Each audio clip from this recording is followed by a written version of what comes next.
Told you this could happen. Round one, Antron Brown and Doug Herbert. They both advance. Then again in round two, same thing. Antron Brown and Doug Herbert. Antron made it to the stripe both times.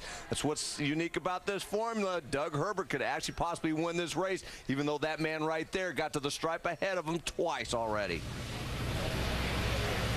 And I'm with that man, Antron Brown, getting down with Brown, and a couple of good finishes between you and Doug Herbert. Going to race him again in this third quad in the finals. Take us through, though, that photo finish in the second round. You know, that was really incredible. I mean, you go out there, you have Dixon, Sean Langdon, you got Doug Herbert. I mean, all those jokers come out to race, and they want to take your lunch. And when you go out there, you got to go out there with that mindset. And I was the first one to stage, and all three of them came in at the same time.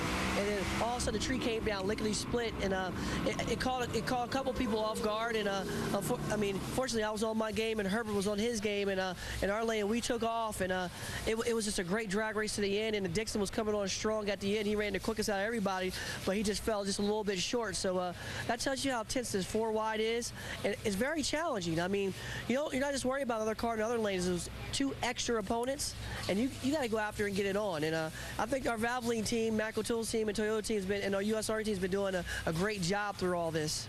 What has the weekend been like? I know qualifying is one thing. You talk about the differences once you're racing 4 wide. Do you really get the sense of the feeling of power, of that extra power that's out there around you? Oh, without a doubt.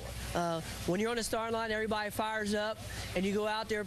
The worst thing to be is to be the last one doing a burnout, because you hear 3 cars in front of you doing a burnout. You're like, what is going on around me? You can't hear your car. You can't feel the tone of it. You can't feel how it feels.